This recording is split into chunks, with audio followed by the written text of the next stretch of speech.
දවසක් අද මේ අද ශාරුක්ගේ උපන්දින නිසා ලොකු කතාවක් ශාරුක් ගැන යනවනේ.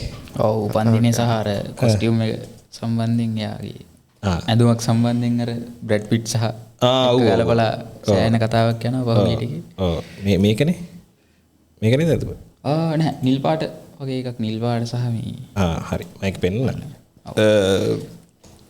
කොහොම හරි හරි ඒක අපි ඒ කතාවට යමු. නමුත් ශාරුක්ට කලින් මං හිතන්නේ අද අපි කතා කරන්න බලාපොරොත්තු වෙන ප්‍රධාන කෙනෙක් තමයි ධර්මසේන පතිරාජ පදනම පිහිටවුවා ගිය සතියේ. එය මං හිතන්නේ එතනට ආවා විශේෂ බාර ඇමති හිනිදුම සුනිල් සෙනෙවි ආවා. හැබැයි ඇමති විදිහට නෙමෙයි සෑහෙන මේ මොකක්ද ඒකට කියන්නේ සෙනෙවි කාලයක් තිස්සේ ඔය වැඩේ හිටියා. 2000 කාලෙක ඉඳන් හිටියා. එයා තමයි ඔය මේ පතිවත කියලා පොතක් එහෙම කරන්න විශාල කාර්යභාරයක් කරා. එතකොට ලක්ෂ්මන් මෙන්ඩිස් මම ෆොටෝස් ටික පෙන්නන්නම් අප කට්ටියගේ. එතකොට මේගොල්ලෝ කරා. කොහොම හරි දැන් මමත් එතකොට පදනමේ ආරම්භක මේකට සහභාගී වුණා. මම හිතන්නේ පතියට ඉඳපු තාම ලාබාලම යාළුවෝ අතර මම ඉන්න ඇති. මොකද මේ මට වඩා මං ගණන් හැදුවා අවුරුදු 51ක්ද කොහෙද වැඩිම. පතිරාජ මට වඩා අවුරුදු 51ක් විතර වැඩිමල්. හැබැයි මේ මට මේ නමෙන් කතා කරේ අපි පති අයියා කියලා කිව්වේ. කවදාවත් අර ලොකුකමක් තිබිලා නැහැ. ඊටාම මිත්‍රශීලී සහ මේ නිහතමානී. ඒ කියන්නේ අර සමහර අය ඉන්නේ අපි චූටි උන් පොඩි උන්ගේ කතා කරද්දී නිකන් උඹලා දන්නේ මොනවද අපි තමයි පොරවල් වගේ එකක් තියෙන්නේ. නමුත් පතිරාජලා විශාල වෙන්නේ බෑ. ඒගොල්ලෝ මේගේ තියෙන නිහතමානීකම නිසා නිතර ඒ දවස්වල මේ ඇතන පතිරාජ සහ මං අතර සම්බන්ධය හැදුනේ මේ ෆිල්ම් නිසාම නෙමෙයි. ෆිල්ම් වල මම කරපු දෙයක් නිසා නෙමෙයි. අර ඒ කාලේ ඔය මේ ලියපු දේවල් රාජපක්ෂ ආණ්ඩුව පරාජය කරන්න 2014 දී විශාල ඒ පුරවැසි බලය ඒ සිවිල් ක්‍රියාකාරීත්වයේ පතිරාජ හිටියා. ඒකේ ඉන්නකොට තමයි මේ ඔය මාවත් ඒකේ යම් විදිහකට පත්‍රය ලියපු නිසා විවිධ තොරතුරු හුවමාරු කරගන්න ඉන්ටර්විව්ස් ගන්න නිතර කතා කරන තත්ත්වයක් ඇති වුණා. ඉතින් පත්‍රික එක කාලෙක ඉතින් හැබැයි අර මං පතිලට අපි කතා කරන්නේ අර යටිහිතේ අර ආසාව තියාගෙන. මම චූටි කැල්ල පෙන්නනම් බඹරුව විත් එකේ පතිරාජ ගැන කියන්න කලින් ෆිල්ම් එකේ කොටසක්. ෆුල් දානවා.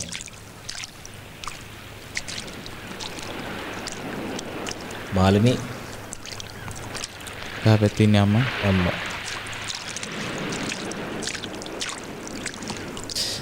මීට කලින් හොඳ ඩයලොග් එකක් තියෙනවා. මේක පෙන්නන්න මේ මෙන්න මේක තමයි ලස්සන මේක මාලිනියෝ මේ තරම් ලස්සනට මමට ඕන මෙතන සිනමා රූපය ගැන කියන්න. පතිරාජගේ අබුරවිත් කතාවට කලින් සිනමා රූපය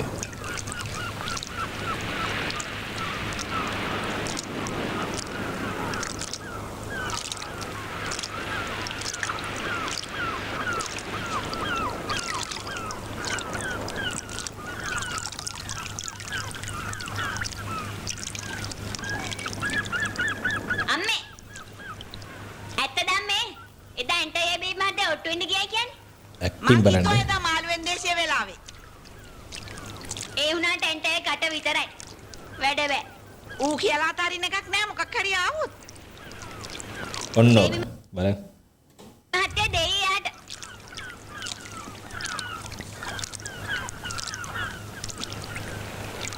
බේබි මහත්තයා දෙයි යාට. ඒ කියන්නේ මේ මම හිතන්නේ මේකේ තියෙනවා මම කියන රූප දර්ශන ගොඩක් තියෙනවා. මේ මගේ ෆොටෝ මම එක වෙලාවක බඹරුවේ විත් එකේ හොඳම ෆ්‍රේම්ස් ගණනාවක් මේව කරා. මේ තියෙන බඹරුවේ විත් එකේ ටයිටල් එකේ ඉඳන් මම ඒ ටික පෙන්නන්නම්. අපි කතා කරගෙන යන් ඒක බලන අතරේ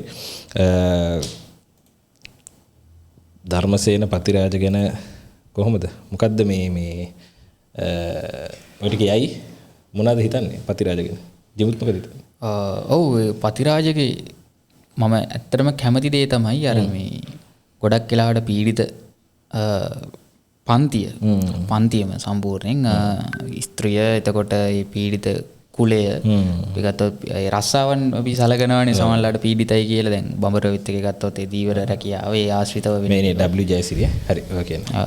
ඉතින් ඒ වගේ දේවල් නිරූපණය කරන එක ගොඩක් වෙලාවට ලංකාවේ සිනමාව මගහරින දෙයක්. පතිරාජ අල්ල ගන්නවා. විශේෂයෙන් ඒකට පතිරාජගේ දේශපාලන පසුබිම සහ ඒ කොමියුනිස්ට්වාදී බෑග්ග්‍රවුන්ඩ් එක බලපාලා තියෙනවා ප්‍රධාන වශයෙන්ම. සහ බඹරුව විත් සහ පාරදිගේ කියන්නේ මම ප්‍රියතම මගේ ප්‍රියතම මේ සිනමා පාට දෙකක් පාරදිගේ බලලා මුලින්ම මට නිකන් පොඩි මේ අකමැත්තක් වගේ එකක් මේ මොකද්ද මම බැලුවේ වගේ එකක් ආවා. පස්සේ මට හිතුණා මේ පාරදිගේ ගැන කිව්වොත් ඒ තමයි මේ හොඳම කියන්නේ නිකන් ඒක ඒ කට්ටියව නිරූපණය කරන්න සීස් කරන මිනිස්සෙක් ගැනනේ තියෙන්නේ. එතකොට ඒ සීස් කරන මිනිස්සයාගේ ජීවිතය සහ එයාගේ ප්‍රේමයේ වේවා ඊටසයා කොහොමද ජීවිතය ගත කරන්නේ කියන එක නිරූපණය කරලා තියෙන හොඳම විදිය.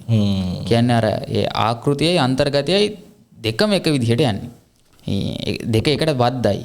එක වෙනසක් වෙන්නේ නැහැ. වඹුරු ඇවිත් ගත්තත් එහෙමයි.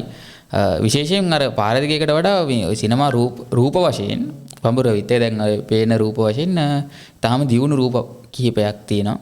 සහ විජය කුමාර තුංග මාලනී ෆොන්සේකා වගේ අයගේ රූප ඉතාම ලස්සනට කැමරාවට හසු කරගෙන තියෙනවා. මේ කියන්නේ අර ඔයා කිව්වනේ විජය කියලා තියෙනවා කියලා හොඳම ඔව් මේ පාරදිගයකට කියලා තියෙන්නේ විජයගෙන් අහලා තියෙන්නේ 1977. ඔබට විජයගේ පස්ස පැත්ත බලන්න පුළුවන් පාරදිගේ බැලුවොත් එහෙම. වඹරුවෙත් බැලුවොත්. වඹරුවෙත් බැලුවොත් සෝරි. එතකොට 77 සරසවියට කියලා තියෙනවා විජය කුමාර තුංග මේ මෙතෙක් රංගපෑ හොඳම මේ චරිතය මොකද්ද කියලා ඇහුවොත් මම එක්වරට 10 වරක් කියන්නේ පාරදිගේ කියලා.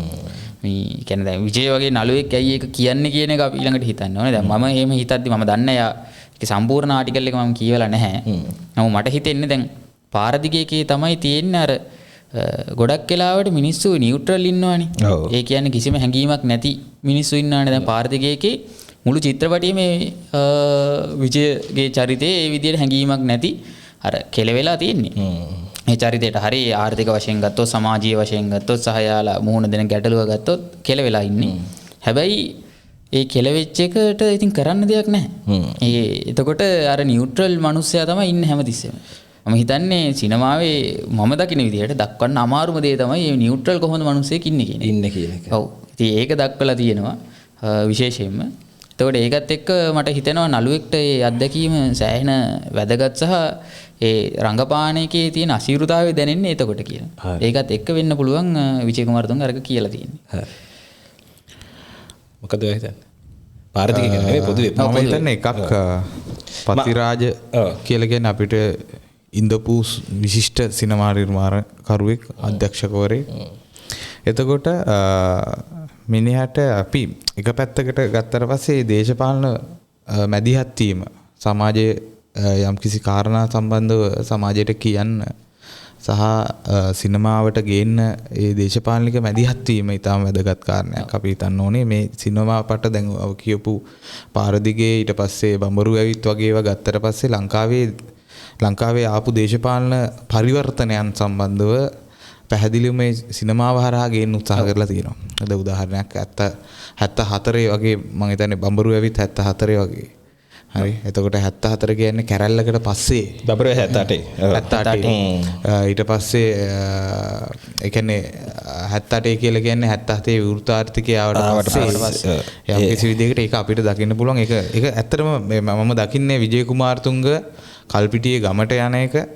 ඊටසේ කල්පිටියේ ගමේ ඒ කියන්නේ කොහොමද යාගේ වෙළඳාම තහවුරු කරන්න හදන්නේ? ඔව්. කල්පිටියේ ගමේ ඉන්නවා යම්කිසි එක පැත්තකට වැඩවසම් කියන්න පුළුවන් ඒ කියන්නේ ග්‍රාමීය සුළු ධනේශරයේ කොටසක් විදිහට ඉන්නවා ඇන්ට වගේ අය. එතකොට ජෝ අබේක්‍රම විශිෂ්ට රංගනයක් තියෙනවා ඒකේ. එතකොට මේ ඇන්ටට එදිරිව කොහොමද අපේ පේදුරු මුදලාලිගේ පුතා විජය එන්නේ. එතකොට එතන තියෙන දේශපාලනික ඝට්ටනය සහ ඒ දේශපාලනික පෙරලිය රට ඇතුලේ කොහොමද උනේ? 77ට කලින් තිබිච්ච ලංකාවේ ආර්ථික ක්‍රමය ජේ.ආර්.ගේ ආක්‍රමණයත් එක්ක නව ලිබරල් ආර්ථික ක්‍රමය ලංකාවට එනවා. ඒ එන එකත් එක්ක විවෘත ආර්ථිකය කියන මිනිසුන්ට නොතේරෙන ආර්ථික සිස්ටම් එකක් රට ඇතුලේ පළපදියම් වෙනවා. ඒක කොහොමද ගියේ අර ග්‍රාමීය තියෙන එහෙම නැත්නම් අපි කියන අර ආන්තික කොටස් ජීවත් වෙන එහෙම නැත්නම් සුළු ධනේශ්වර කොටස් දැහැගත්තේ කොහොමද? ඒක ඉතාම පැහැදිලිව තියෙනවා. අපි බඹරු ඇවිත් වගේ චිත්‍රපටි මම කියන්නේ දවසක් දාගෙන කතා කරත් කමක් නැහැ. ඒ තරම් ඒකේ තියෙනවා. ඒකට හේතුව තමයි බඹරු ඇවිත් චිත්‍රපටියේ මම හිතන්නේ විශිෂ්ට චිත්‍රපටියක්. මම හිතන්නේ තරඳු ඒක ගැන විශිෂ්ට ආටිකල් එකක් ලියලා තිබුණා. ඉතාම හොඳ විවරණයක්, විග්‍රහයක්, විචාරයක්. ඒක අපි කියවමු, ඒක අපි ෂෙයා කරමු. මේකෙදි අපි තරිඳු ඉස්සරහට කතා කරමු. ඒ කියන්නේ ඊළඟට මම කැමති අර පාරදිගේ ගැන කිව්ව එකට, ඒ කියන්නේ පාරදිගේ සහ සොල්දාදුන් නැහැ. මම ඉතාලම කැමති චිත්‍රපටයක් සොල්දාදුන් නැහැ කියලා කියන්නේ. ඒ කියන්නේ අර ඔකෙදි කතා කරන්නේ අර අමරසේකර බණින කෑල්ල මුගුණදාස අමරසේකර බණිනවා වෙලාවක මේ ව්‍යාජ චිත්‍රපටිකාරයෙක් කියලා. ඒ කියන්නේ ඒකට හේතුව තමයි මේ අපිට අදාළ නැති, අපිට දැනෙන්නේ නැති චරිත ටිකක් ගෙනෙල්ලා මේ වෙන මොකක්ද එකක් කරනවා. ඒ නිසා තමයි අමරසේකර කියන්නේ අපිට අනන්න නොවිච්ච චරිත ටිකක් ගෙනෙල්ලා මේක කරනවා කියලා.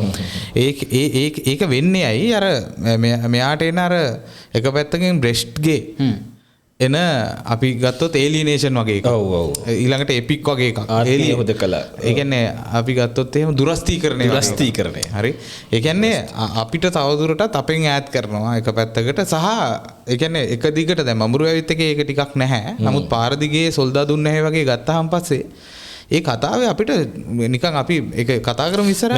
මෙන්න මේ රූපේ තියෙන උන්ගේ සදාචාරය සහ මේ ට්‍රොට්ස්කි පොත තියන් ඉන්නවා. එතකොට මේ චරිත ගැන අපි වෙනම කතා කරමු. මේ වීරසේන වගේ චරිත ඉතා වැදගත්. මොකද වීරසේන ඇවිල්ලා ආයි මේ යුගයේ වාමාංශිකයා. හරිද?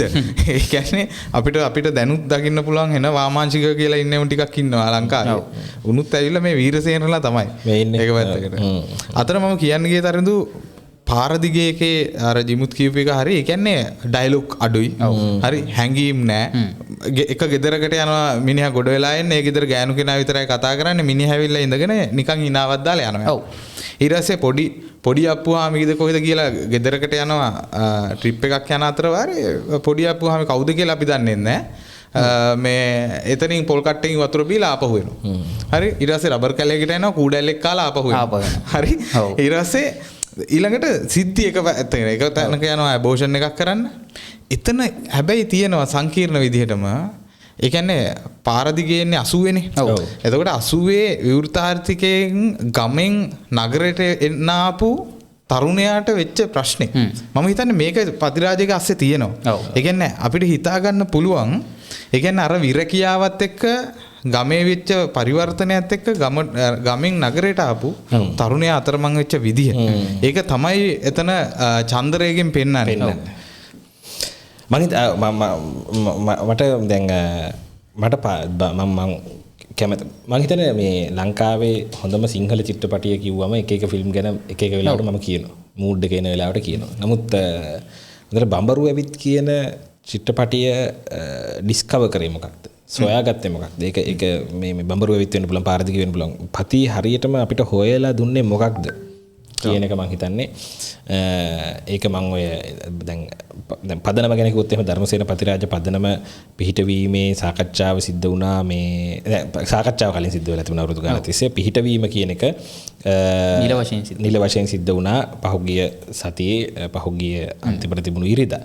මේ තියෙන පතිරාජ පදනමත් එක්ක දාපු ෆොටෝස් ටික මම පෙන්නන්නම්. මේ ආපු සහභාගී වෙච්ච අය KW ජනරංජන, ප්‍රියන්ත, කවුද පුෂ්පානන්ද ඒකනායක, ලක්ෂ්මන් මෙන්ඩිස්, සුදත් මහදිවුල්ල චිත්‍රපටි සංස්ථාවේ සභාපති, ශමීන්ද්‍ර රංගන නාවුටුන්න චිත්‍රපටිකරුවෙක්. ඔහුගේ ෆිල්ම් එකත් මම හිතන්නේ ළඟ දිනවා. මේ ඉන්නේ මිලින්ද. ඔය මේ අපිට දැන් මේ ගත්ත මුලින්ම අපිට කැමරාවට ළඟින්ම ඉන්නේ එරික් කිලියපාරච්චි. ඊට එහා පැත්තේ මිලින්ද පතිරාජ, මේ ධර්මසිරි පතිරාජගේ පුතා අමා ඉන්නවා. මට මේ ඊළඟට මේ ඉන්නේ දයාතෙන්නකෝන්ගේ බිරිඳ සහ මේ ඉස්සර ග්‍රේස් ආරියවිමල්, දැන් ග්‍රේස් තෙන්නකෝන්. ඔය තඹිලි පාට වගේ සාරියක් දිග ඇඳන් ඉන්නේ W ජයසිරිගේ දියණිය. ඉතින් මම මේ හැම කෙනාගේම මලකෙලිය පුෂ්පානන්ද එකනායකුල් මේ හැමෝගෙම මම මේ රූප පෙන්වන්න බලාපොරොත්තු වෙන්නේ නැහැ. සහ හැමෝගෙම නම් මට කියන්න ගියොත් නම් වල කොටස් වැරදෙන නිසා මම කියන්නේ. නමුත් මේ පතිරාජ පදනම ෆවුන්ඩේෂන් එක පිහිටවීම සිද්ධ වුණා. මේක මේ අවස්ථාවට අමාත්‍යවරයාත් ආව. හැබැයි අමාත්‍යවරයා කියන පදනමින් නෙවෙයි. මම නම් කීපයක් කියන්න. මේ අන්නපූර්ණා ජයසිරි, හේමන්ත බොතේජු, අතුලසිරි සමරකෝන්, අමා විජේසේකර, ඉන්දිවරි දාස්වත්ත, ඉනෝකා ප්‍රේමවර්ධන, චතුර හලංගොඩ, දිනිදු ජාගොඩ හිටියා, තිසක් ජයරත්න හිටියා. මම හිතන්නේ තිලක් ජයරත්නේ පුතා මම දන්නේ විදිහට නදීක ගුරුගේ, නයනාංජලි දෙහිපිටිය කියන්නේ මේ සෝමසිරි දෙහිපිටියගේ තියනිය. ඇයි තාම සංවේදී කතාවක් කිව්වා. දෙහිපිටි මහත්තයා මැරුණට පස්සේ මෙයාගේ අම්මා ගියාලු මම කිව්වට කමක් නැහැ මම හිතන්නේ චිත්‍රපට සංස්ථාවේ මේ මුදල් ගන්න. ඒ අම්මා යන්නේ තමන්ගෙන් ලිංගික අල්ලස් ඉල්ලන මේ මට මගේ ළඟ ඉඳන් හිටිය ග්‍රේස් දෙන්න කොන්. එයා මට රහසින් කිව්වේ අම්මා හරි ඒ කාලේ ලස්සන තරුණ කාන්තාවක්. සැමියා නැති වෙච්ච වැන්දබුවා. ඇය චිත්‍රපට සංස්ථාවේ යම්කිසි දීමනාවක් ගන්න යන්නේ මේ ළමයින්ගේ අත් දෙක මිරිකගෙන කිව්වා. මොකද මේවා අල්ලස් ඉල්ලන මේ චිත්‍රපට සංස්ථාවේ හැම මිනිසුන්ගෙන් පිරලා තිබුණේ කියලා. and මම හිතන්නේ සෑහෙන සංවේදී වුණා මේ ඇය කැමති නම් මම හිතන නයනාංජලි දෙහිපිටිය මාත් එක්ක හොඳට කතා කරා. ඇය පිටත් වුණා. ඇය කැමති නම් මම බලාපොරොත්තු වෙනවා අපි මෙතනට අවිල්ලා වෙලාවක ඉන්ටර්විව් එකක් කරන්න පුළුවන් ඇයත් එක්ක. ඊට පස්සේ මම හිතන්නේ නිහාල් වෙතසිංහ, අශෝක වෙතසිංහ, පීබී ලංකසිංහ, ප්‍රියන්ත ෆොන්සේකා, පුෂ්පනන්ද ඒකනායක, මන්දාකිනි මෙන්ඩිස් කියන්නේ තියනිය මේ කවුද මම හිතන්නේ මේ ඊළඟට ලාල් හරින්දනාත්, ලසන්ත රුහුණගේ, රංජන ඒකනායක, සමීර නාවටුන්න, ශාම් කෙල්ලපත, විදර්ශන කන්නංගර, EMD උපාලි හිටියා. ඔහු මම හිතන්නේ නීතිඥයෙක් විදිහට මම හිතන්නේ සෑහෙන දායකත්වයක් දුන්නා. ඉතින් හිඳුම සිනිල් සේවි සහ සුදත් මහවිදුල්ල සහතික කරා මේ සංස්ථාගත කරන වගේම ලබන අවුරුද්ද මුල අනිවාර්යයෙන්ම ධර්මසේන පත්තිරාජ සිනමා උළෙලක් පවත්වනවා කියලා. සහ මම හිතන්නේ පතිරාජගේ පතිරාජෝ මම දකින්නේ මේ අර මං වගේ යමක් සොයාගත්ත කෙනෙක් විදිහට. ඒ කියන්නේ ලංකාවේ සිනමාවේ ඒ තරම් කාලයක් නොතිබිච්ච යමක් හොයාගත්ත කෙනෙක් විදිහට. හොයලා දුන්න කෙනෙක් විදිහට. එතකොට ඒ නිසානේ කියන්නේ වම් මියුරේ සිනමාව කියලා වචනයක් පවා අපේ විචාරකයන් හදාගත්තා. ඉතින් මම ඒ වගේම වම් මියුරේ සිනමාවේ පළමුවෙනියා කියලා ඉතින් පතිරාජට කියනවා. ඉතින් ඒක අද පතිරාජ මේ එහෙම නිකන් අර මේ අපි හිතමු දැන් ලෝක සිනමාවේ ඉන්නේ දැන් ඔය ප්‍රවීණ සිනමාකරුවෝ ඉන්නේ නිකන් සිනමාපට සාමාන්‍යයෙන් තමන්ගේ සිනමා ජීවිතය ගත්තම නිකන් තොග ගානට කරලා තියෙන අය. අවුරුදු ගණන් යද්දී ඒගොල්ලෝ චිත්‍රපට ගොඩාක් කරලා තියෙනවා හැමදාම එක වගේ. ඉතින් නේද? කියන්නේ ඔය ඉන්නවා 70 ගණන් 80 ගණන් 90 ගණන් 2000 ගණන් හැම කාලෙම හොඳට චිත්‍රපට කරපු සිනමාකරුවෝ කිහිප දෙනෙක් ලෝකේ ඉන්නවා. පතිරාජ එහෙම කරලා නැහැ. පතිරාජ සිනමා චිත්‍රපට නොකරම හිටියා. පතිරාජ ලෙක්චරර් කෙනෙක්. පතිරාජ මේ විශ්වවිද්‍යාලේ ඉඳපු කෙනෙක්. ඔහු සමහර කාලවල ඒ වැඩේ කරගෙන ඉඳලා තියෙනවා. මම හිතන්නේ හොඳම ලෙක්චර් කෙනෙක් නෙමෙයි, හොඳම ලෙක්චර් කෙනෙක් නෙමෙයි කියන අදහස් කරන්නේ. එයා ලෙක්චර් වලදී මේ කියලා ලෙක්චර් වලට වෙලාවට ඇවිල්ලා ඉවර වෙද්දි වෙලාවට එහෙම නෙමෙයි. මම අහලා තියෙනවා කියන්නේ ඔය සමහරලාට ක්ලාස් කට් කරනවලු මොන හරි බලන්න කියලා යනවලු එහෙමලු. නමුත් ඒ ශිෂ්‍යෝ කියපුවා මම කියන්නේ ඉතින් අර ලෙක්චරර් නෙමෙයි.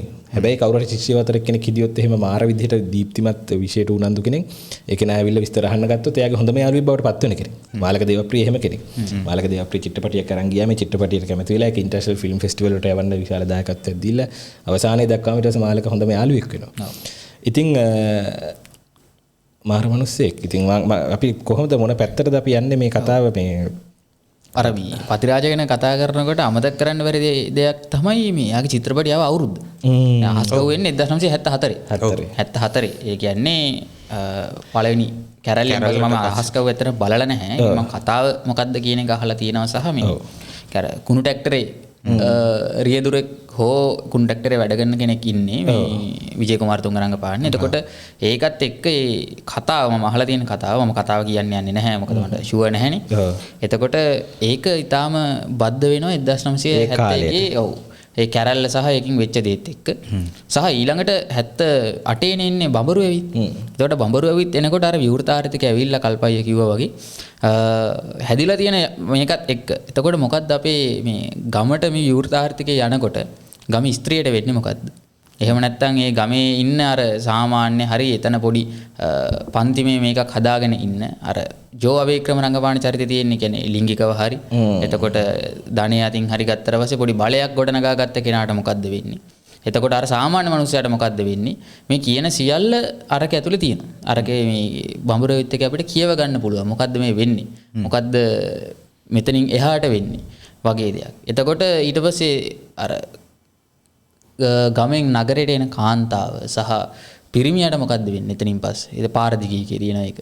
ඒ විදිහට අර විකාශනය වෙනවා මේ අවුරුද්දත් එක්ක එයාගේ සිනමා භාවිතාව මේ මොකද්ද මේ වෙන්නේ ලංකාවේ මේ පෙරලිත් එක්ක වෙන මේ සමාජයට වෙන්නේ මොකක්ද කියන එක ඉතාම හොඳින් කියව ගන්න පුළුවන් අපිට සිනමා රූපයක් විදිහට ධර්මසේන පතිරාජගේ සිනමා නිර්මාණ ටික පැහැදිලිව අහස් ගව්ව ඔය පාර දිගේ එතකොට සොල්දාදුන් නැහැ බඹරු ඇවිත් වගේ සිනමා පටවලින් කියව ගන්න පුළුවන්. අන්න ඒකයි. ඒකට මම හිතන්නේ ඔය ප්‍රධාන චිත්‍රපටි 4 තමයි ඔහුගේ පීක් එක. ඊට පස්සේ රූපවාහිනිය ආම කඩුල්ල කරා මේ ඇල්ල ළඟ වලව්ව කරා. ඒවත් ඇත්තටම ඒක වෙනස් මොකද ඒක කියන්නේ විශේෂයි. නමුත් ඊට අමතරව පොන්මනී සහ මේ එයා දැන් ලොකු ළමෙක් තියෙනවා දමිළ චිත්‍රපටයේ. ඔව් ඊටාම ඒක ඇතුළත් එයා කුලය සහ කියන්නේ ওই ෆිල්ම් ටික අපිට බලන්න පුළුවන් නම් ආයිත් ඒක ඊටාම හොඳ එකක්. මම හිතන්නේ මේ බලාපොරොත්තු තියෙනවා අපිට. මම හිතන්නේ ඔය පදනමත් එක්ක ඒක එයාගේ ෆිල්ම් උලෙලක් කරන එක සම්බන්ධ. ඔව් එයාට දැන් සමහර ෆිල්ම් එයා කරපු සමහර ෆිල්ම් නැහැ. දැන් චිත්‍රපටියක් කියනවා ලක්ෂ්මන් මෙන්ඩිස් කියපු එකක්. ඒ කියන්නේ ගීතා කුමාරසිංහ නිෂ්පාදනය කරපු චිත්‍රපටියක්. ගීතාවෙන් ඇහුවම කියනවලු මේක ගිනි අරන් කියලා. ඔව්. හැබැයි එයා කියන්නේ ගීතා එක කාලෙක මේක කරා. නමුත් ඒ චිත්‍රපටියට එයා කැමති නෑ එළියට එනවට. එයා ඒක මේ ගිනි ගත්තද නැද්ද කියන එක එච්චර විශ්වාස ගිනි ගත්තද නැත්නම් එහෙම කියනවාද කියලා. ඊට පස්සේ තව එයා ජනප්‍රිය චිත්‍රපටියක් කරා මේ මොකද ඒක නම මේ මට ඒක නම මතක නෑ මේ එයාගේ නම් දෙකක් තියෙන සහ ඔව් පුද්ගල නම් එක තියෙන ෆිල්ම් එක මේ මම කියන්නම් පොඩ්ඩක් ඉන්න මේ ඒක අයගේ මේ එයාගේ සිනමාවලිය එක දාලා නෑ විකිපීඩියා එකේ. තියෙනවනේ මේ අන්රිලිස්ට් ඒවා ගැතර තියෙනවා. මේ මොකද ෂෙල්ටන් සහ කාන්ති.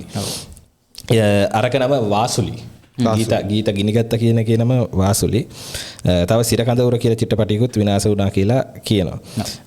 ඉතින් මේ චිත්‍රපටි හොයන්න නෑ. සමහරට ඒවා හොයාගන්න පුළුවන් වෙයි සර්ච් එකක් කරොත්. ඊළඟට එයා ස්වර්ණවාහිනියට කරපු මේ මොකද්ද ස්වර්ණවාහිනියට කරපු ටෙලිඩ්‍රාමා එකක් හරි මොකක් හරි එකක් ඒකත් නෑ කියලා කිව්වා. මට ඒක නම මතක නෑ.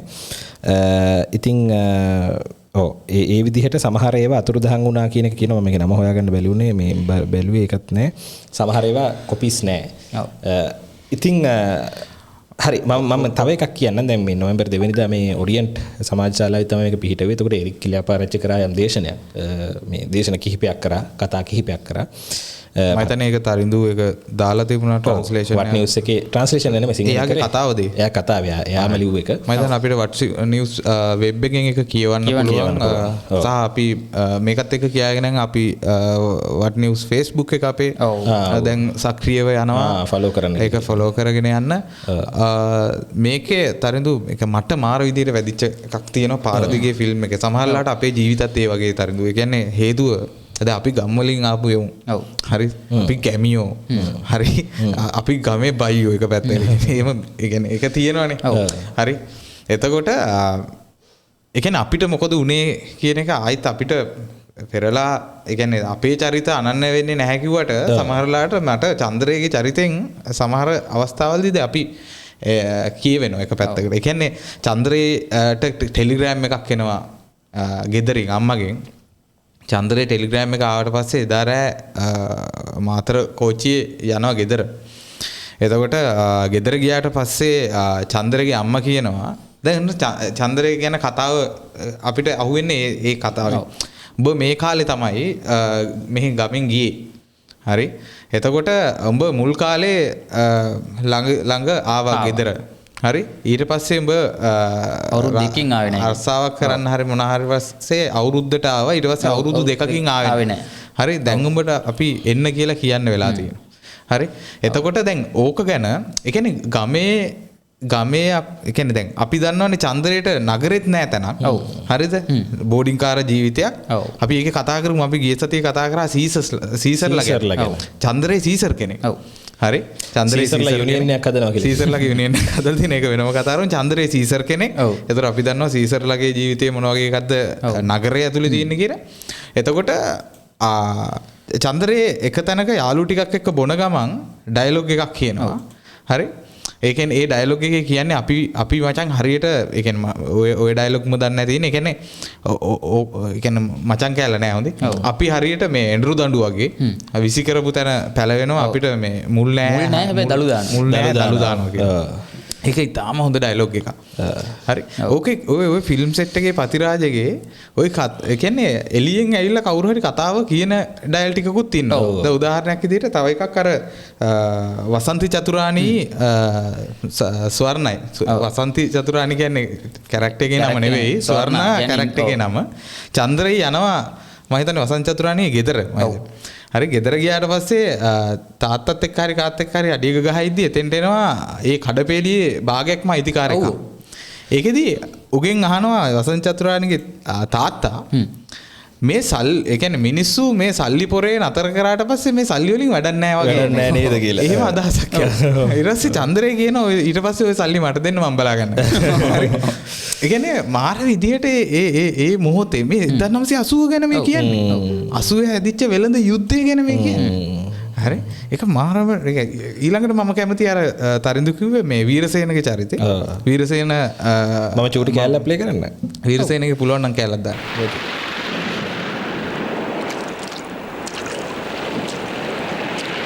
ඔතන මම හිතන්නේ වීරසේන කියන අහසත් මුහුද එක හා සමානව බණක් වගේ කියන. ඔව්.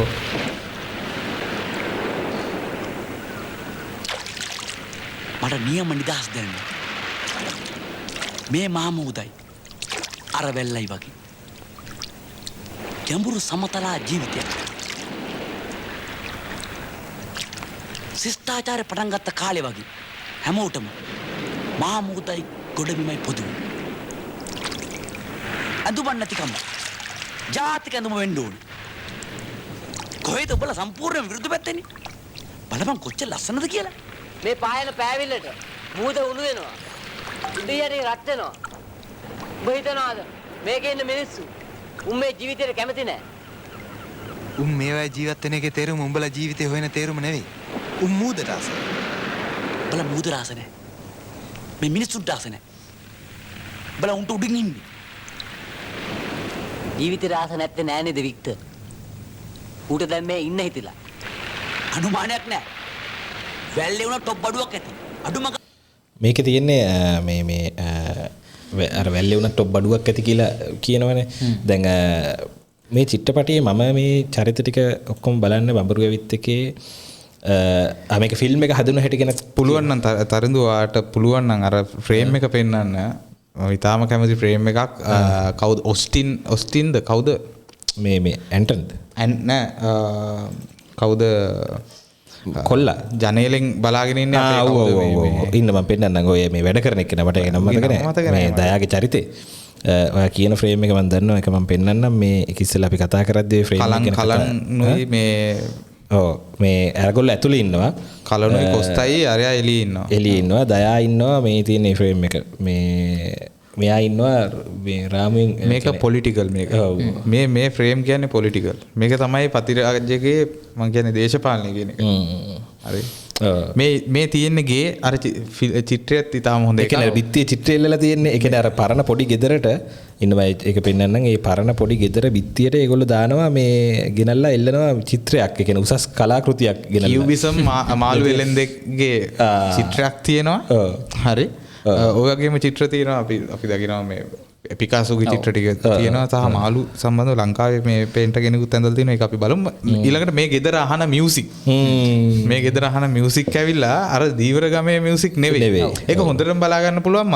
ඒ කියන්නේ ඇන්ටා ගහගන්න එනවා ගේමට ඇන්ටා අරගොල්ලොත් එක්ක බොන්න එනවා වාඩි මේ පෙදුරු මුදලාලගේ බේබි හාමිගේ තැනට. ආවට පස්සේ ඇන්ටා කියනවා සින්දුවක්. ඒ තමයි දීවර ඒ ගමේ සින්දුව. මූ ඉන්නේ රොක් සංගීතය වගේ එකක් මේ අර බටහිර සංගීතයක්. ඊළඟට මේකේ ওই චිත්‍රය ඊට පස්සේ ඒකේ මරු කෑල්ලක් කියනවා. ඒ කියන්නේ ඒ වීරසේන තමයි උතන මරු වෙන්නේ. ඒ කියන්නේ වීරසේන ඇත්තටම මේ මම කිව්වේ එකයි නව වම ගැන මරුවට කියනවා. ඒ කියන්නේ මේ මොකටද මේ මෙච්චර මෙහෙම තැනක ඉන්නේ. අර කොහේ හරි ගිහිල්ලා මේ වැල්ලේ තැනක වාඩියකට ගිහිල්ලා ඉන්න පුළුවන්. මම දූපතකට ගිහිල්ලා දවස් 3ක් විතර ඉඳලා උන්ගේ කුඹලා මාළු කාලා මේ සම්බෝලෙකුත් එක්ක සුදුබත් කාලා ආවේ. ඒ තමයි වාමාංශිකයාගේ විනෝදය. ඒක තමයි උගේ ආචාව. ආතල් එක. හරි. ඒ වාමාංශිකයා ඇවිල්ලා ආයෙත් බුදියන්නේ අරුන්ගේ වාඩියේ නෙවෙයි. ආයෙ බුදියන්නේ මුගේ මේ දැන් අප මම පෙන්නපු ෆ්‍රේම් එකේ විජේනගේ චරිතය නෙවෙයි ඉන්නේ. මේ වීරසේනත් ඉන්නවා එතන. වීරසේනත් ඉන්නවා. ඌ ඇතුළට එන්න කියන්නේ වරේ මේ අපිට එක බීපක් කියලා. හරිද? ඊළඟට මම කියන්නේ හાર્ට් ටචින් ෆිල්ම් සහ පොලිටිකල්. ඒ කියන්නේ සමාජ ඛේදවාචකයේ හරියටම කියනවා. මේ බඹරු ඇවිත් ෆිල්ම් එකේ ගමේ පෙම්වතා ඉවරයි. මේ තියෙන්නේ මේ රූපයට තමයි මම ආසම. ඔව් ගමේ පෙම්වතා අපේ කවුද සිරිල්මයි කතාවෙත් නම ඊරසේ සිරිල් මේ තියෙන්නේ මේ විජේ එන්න කලින් මේ දෙන්න අතර ප්‍රේම තියෙන මේ මොකක්ද ඒකට කියන්නේ කෙමිස්ට්‍රි එක. ඒකට මෙයා විහිළු කරනවා මෙයාත් බලන් ඉන්නවා. සහ මේ තියෙන්නේ මේකේ මාලිනී බලන් ඉන්න විදිහ බලන්න. ඒකේ ඔයකේ ඩයලොග් එකක් තියෙනවා. ඒ කියන්නේ සිතාදිය ගැන මේගොල්ලන්ට කන වැකිලා තියෙනවා ඒ වෙලේ. මම සිතාදියට ගිහිල්ලා උඹට මේ වලලු ටිකක් ගෙනත් දෙන්නම් හරි මොකක් හරි කියනවා. හරිද? එතකොට රත්තරන් හරි මොන හරි ගෙනත් දෙන්නම් කිව්වට පස්සේ හෙලන් තමයි මාලිනී කියනවා ඔය ගෙනාපු රත්තරන් පිරිවුවා නම් මම සම්පූර්ණ පිරිලා කියලා ඊට පස්සේ ඔය පෙම්වත මම කියන්නේ කීතරද ඔය පෙම්වතා ඉවර වුණා. හරිද? පෙම්වතා මම පෙන්නන්නේ පෙම්වතා මේ දෙන්න අතර ප්‍රේමය සංකේතවත් රූප පෙළ කරවා කියන. හරි ඔය ඔරුව පදින එක මාර ලස්සන ඔක සංගීතය ගීතය කේමදාසගේ සංගීතය හරියටම හරි. ඒ ෆ්‍රේම් එක හරි විජේ එනවා ඊට පස්සේ විජේ එනවා මේ ඇහැ මුලින්ම බලන එක ඊට පස්සේ එකෙන් මේ දෙන්නගේ ඈත්වීම තව තියෙනවා මේ ඊටාම ලස්සන මේ සීන් එකක් ඊට පස්සේ කියන විජේ එනවා විජේගේ මෙන්න මේ සීන් ටික මේ ඊට පස්සේ විජේගේ සීන් කිහිපයක් තියෙනවා ඒ දෙන්න අතර මුලින්ම සම්බන්ධය මුලින්ම මේ තියෙන්නේ මේක බලන විදිහ බලන්න. හරිද? එතකොට එයාට පේනවා විජේගේ අර තමන්ගේ ගමේ නොදකින්න වෙන එකක්. ඒක අනිවාර්යෙන්ම ආකර්ෂණය වෙනවා හෙලන. හරිද? ඊට පස්සේ මේ ඊට පස්සේ එනවා මෙයාගේ මූණේ වේදනාව. හෙලන්ගේ අතෑරීම. මේ රූප ටික බලන්න. හරිද? මේ දෙන්නගේ කෙමිස්ට්‍රි එක සම්පූර්ණයෙන්ම වෙනස් වෙනවා. හරිද? මේ තියෙන විජේ මේ ඊට පස්සේ එනවා සීන් එක මේ අර ඔයා කියපු ඉස්සෙල්ලා කිව්ව සින්දුව කියන කෑල්ල. ඊට පස්සේ මේ මට ලස්සනම ඊළඟට වෙන දේ තමයි මේ දෙන්න විජේ ඇවිල්ලා යම් කිසි විදිහකට බලහත්කාරයෙන් හෙලන්ට හෙලන් එක්ක ඉතින් මේව කරනවා. ඒකෙන් පස්සේ මේ. ඔව්. හරිද? ඊට පස්සේ සිරිල් එන එක. හරිද? එතනින් පස්සේ එකක් තියෙනවා මේ සිරිල් සහ හෙලන් අතර ඊටාම කඩා වැටුණු ඒ දෙන්නගේ සම්බන්ධය කඩා වැටුණු කියන්නේ මේ බලෙන් මේව කරන්න. එතකොට ඒ ටික මං හිතන්නේ පුදුම විදිහට ඒ කියන්නේ සිනමා රූපය තුල ඒක මාර විදිහට අල්ලගෙන තිබුණා. ඉතින් ඔය ආර්ථික කෑල්ල මම හැමතිස්සෙම ටච් කරන ඒ ආර්ථික කෑල්ල ඔය දීවර ගමට ආවට පස්සේ මම කියන්නේ හෙලන්ට ආදරය කරපු ඒ සාම්ප්‍රදායික සිරිල් ප්‍රේමතා ඌ ඉවර වෙනවා. ඌ සීදී විනාසා ගන්නවා. ඊට පස්සේ අපි ගත්තොත් වික්ටර්ට ඒ ගමේ ඉඳපු එක ඒ ගමේම හැදිච්ච එකෙක් හරි අර කියපු වික්ටර්ගේ වැඩ කරන්න ඉඳපු අපේ දයා මට කැරක්ටර් එක මතක නැහැ. නෑ වික්ටර් තමයි ගමට එන්නේ ඇන්ට තමයි ගමේ ඉන්නේ. නෑ හරි. එතකොට වික්ටර්ට වැඩ කරන්න හිටිය එකෙක්. ඔව් ආවතේව කරන්න ඉඳපු එක ඌව ඒ ගමේ මිනිස්සු විසින්ම මරලා දානවා. හරි ගහ කපලා දාලා පාවා දෙන්නනේ. පාවා දෙන්නනේ. එතකොට ඊළඟට ඒ උගේ අක්මුල් තියෙන ගමේ උගේ පන්තියේ නායකයාට ඌ පොරෙන් කොටලා මරනවා. හරි. එතකොට ඒ දේශපාලනය ඒ ගමට ආවට පස්සේ ඒ කලාපයට ආවට පස්සේ වෙන දේ ඊටාම හොඳට පෙන්නනවා. ඒක තවදුරටත් ඔය සාම්ප්‍රදායික වමේ කතාවට තවදුරටත් අදාළ නැහැ කියන්න. මන් දන්නේ සාම්ප්‍රදායික වමද කියලා වීරසේන කියන්නේ. හරි. වීරසේනක ඇවිල්ලා ඊට පස්සේ කතාව කියන්න ගන්නවා. ෆිල්ම් එක අවසානයේ උඹලට මොකද උනේ කියලා වීරසේන කියන්න හදනවා අර ගමේ මිනිසුන්ට. ගමේ මිනිසුන්ට ඇත්තටම ඕනි මරණ දෙක ආවද කියන එක විතරයි. හරි. වීරසේන කතාව කියලා ඉවර වෙද්දී වීරසේන කියන උඹලට අහසත් මූදත් එකට තිබුණා. උඹලා ඔය දෙකම සමානව භුක්ති විඳා. උඹලගේ හෘද සාක්ෂියේ නීතිය තිබුණේ. උඹලගේ ආධිපත්‍යය මේකේ තිබුණේ. ඊට පස්සේ පොලිසියෙන් එනවා. පොලිසිය පිහිටව ගමට ඇවිල්ලා පොලිසියත් හරි. මුල් ලොකු කතාවක් කියලා මේ උඹලාගේ සූරා කෑමට විරුද්ධව ෆයිට් කරන්න ඕනි කියලා බලද්දි මිනිස්සු ටික නෑ. කවුරුත් අහගෙන නෑ. මම පෙන්නන්න මේ තියෙන සීන් එක. ඔයාලට මොනවද මගෙන් දැනගන්න ඕන? ගුණය මොකක්ද කියලා. මං දැක්කේ මොනවද කියලා. එහෙමද? මං දැක්කා. මට පෙරුණා. මට පෙරුණා ඔයලගේ නිදහස. ශක්තිය. මුහුතත් ගොඩබිමත් තනියම අයිති කරගෙන බෙදාගෙන ඔයලා ඉන්න හැටි. ඔයලගේ වචන තමයි නීතිය. තමන්ගේම නිදහස් ආණ්ඩුවක්. හරියටම ශිෂ්ටාචාරය පටන් ගත්තා වගේ. ප්‍රකෘති කොමියුනිස්ට්වාදය. එහෙම නේද? මන් දැක්ක වෙන මිනිස්සු විත් ඔයලා හූරගෙන කන හැටි. ඔයලාගේ ශ්‍රමය, අයිතිය, භුක්තිය, ඔයලාගේම ලේ. ඔයලාට තේරෙන්නේ නැහැ. ඔයලාට උගන්වන්න නෑ මේවා තේරුම් ගන්න. ඔයලාව තනි කරලා. අනිත් ලෝකය.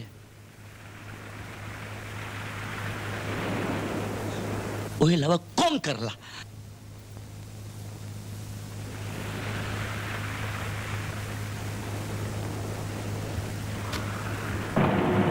පොලිසිය එනවා. ඕකේ අවසානට පොලිසිය දිහා අර hina වෙන එකද? පොලිසිය එනවා. පොලිසිය බෝඩ් එක ගහන අන්තිම කෑල්ල. මම මේක මෙතනින් නවත්තනවා. අවසාන මූ මේ ඔක්කොම කතන්දර ටික කියලා එක මිනිහෙක්වත් නැහැ වටේ. මුගේ කතාව අහලා නැහැ. මූ කොළඹ බස් එකේ නැගිනවා. එතනින් කොළඹ යන්න තියෙන බස් එකේ නගිනවා. ඒ බස් එක යන්නේ මූ විතරයි. මූ විතරයි කොළඹ යන්නේ. හරිද? එතකොට මං හිතන්නේ මේ මම මේක කැමති මේකේ තියෙනවා මේ ගම්ලත් ලියපු ආටිකල් එකේ ඒ කාලේ රටාවකින් තොරව අහම්බයකින් සිදුවන සයක් පෙනී ගිය ක්‍රියාදාමය ප්‍රාග්ධනය විසින් හසුරුවන ලබන විධිමත් ක්‍රියාදාමයක් බව මෙසේ විෂද වෙයි කියලා. ඒ කියන්නේ චිත්‍රපටිය මේ බැලූ බැලමට පේන්නේ මේක මේ මං හිතන්නේ ඇන්ටන් මේ වික්ටර් කියන කෙනා එනවා ගමට. යාර මාලිනී කියන ලස්සන ගෑල්ලමයට මේ කැමති වෙනවා. ඒ ගෑල්ලමයට ඇහැ දාන ගමේ ඉන්නවා නිකන් හපුටු පොරක්. හරිද? මූ ඇවිල්ලා ඇහැ දානවා. ඉතින් ඒ තිබ්බට මේ හෙලන් ආදරේ මේ වික්ටර් උගේ තාත්තා ඒ වැඩේ කරලා නැහැ. උගේ තාත්තත් ඒ ගමේම කෙල්ලෙක් අරගෙන හැබැයි ඒ කෙල්ලව අරගෙන සිතාදියට ගිහිල්ලා. හරිද? මේ ආර්ථික පෙරලියෙන් පස්සේ එන එක ඒක කරන්නේ නැහැ. ඉතින් එතකොට මේ එහෙම ක්‍රියා බැලුවම පේන්නේ එහෙම ලව් කරනවා අර කාර්යදරකාරයෙක් ජෝ තමයි දුෂ්ටයා. සාමාන්‍ය විජේගේ ආසාවට ෆිල්ම් එක බලන්න යන අයට ජෝ දුෂ්ටයා. ගමේ ඉඳන් අකුල් හෙරනවා මෙයා පාඩුවේ බිස්නස් එකක් කරගන්න ඉන්නේ. ඒ කියන්නේ මම කැමති පතීමේ චිත්‍රපටිය සම්පූර්ණයෙන්ම හැඩගස්වලා තියෙන්නේ. ප්‍රාග්ධනය ගැනවත් මේ ක්‍රියාවලිය ගැනවත් යම්කිසි කියවීමක් අවබෝධයක් නැති ඕනම කෙනෙක්ට ඒක තියෙන්නේ අහිංසක ප්‍රේමවන්තයාගේ ප්‍රේම කතාවක් වගේ එකක් තියෙනවා. එයා ඉන්නේ පාඩුවේ බිස්නස් එකක් කරන් ගමට එන්නේ. ඒකට කරදර කරනවා මේ ජෝගේ මෙහෙම නැත්නම් මේ වික්ටර්ගේ ඇන්ටන්ගේ මේ සහ මැරයෝ සෙට් එක. ඒ සෙට් එක. එතකොට මෙයා පාඩුවේ කාලා බීලා ඉන්නේ. එතකොට මේ එයා හෙලන්ට ලව් කරනවා. ලව් කරාට ඊට පස්සේ එයාට තේරෙනවා මම මේ ලව් කරලා වෙච්ච විනාශය. නිසා හෙලන්න තියලා මම යනවා. එහෙම එකක්. ඊට පස්සේ මේ වගේ මේ චාටර් මිනිස්සුන්ව පාලනය කරගන්න බෑ. ඒ පාලනය කරගන්න බැරි නිසා පොලිසියක් කියනවා. මම හිතන්නේ මේකේ ඕනම කෙනෙක්ට මේකේ සම්පූර්ණ වෙන වර්ෂන් එකක්. මේ චිත්‍රපටිය අසුරෙන් මවා ගන්න හෝ ලියන්නත් පුළුවන්. එතකොට මේ පිළිබඳ මම හිතන්නේ ඒ කාලේ සමහර විචාරකයෝ කැමති වුණේ නැහැ වමේ අය. ඒගොල්ලෝ කිව්වා මේ චිත්‍රපටියට මේ අනවශ්‍ය මේ පන්ති ගැටුමක් වෙනකොට මේ අනවශ්‍ය ලව් මේ ප්‍රේම ඒ කියන්නේ මේක ලියලා තියෙන කුමුදු කුසුම් කුමාර චිත්‍රපටිය ආරම්භන්නේ දීවර ජනතාව හා මාළු මුදලාලියන් අතරත් මාළු මුදලාලියන් අතරත් පන්ති ගැටුමක් ලෙසින් නමුදු එහිදී වූ පන්ති ගැටුම නිරූපණය කරන්නට අපොහොසත් වන අධ්‍යක්ෂ ඊළඟට මහත් කැමැත්තෙන් අතිශය පෞද්ගලික ත්‍රිකෝණ ප්‍රේම කතාවක් චිත්‍රපටියට රිංගවයි. මේක කුමුදු කුසුම් කුමාර ඒ කාලේ ලියන්නේ. මං හිතන්නේ මේ පන්ති ගැටුම කියන එක පන්ති ගැටුමක් විදිහට නෙවෙයි පති පෙන්නන්නේ. පති පෙන්නනවා පන්ති ගැටුම කියන එක ඇත්තටම සමාජයේ තියෙන කොයිතරම් සංකීර්ණ විදිහටද.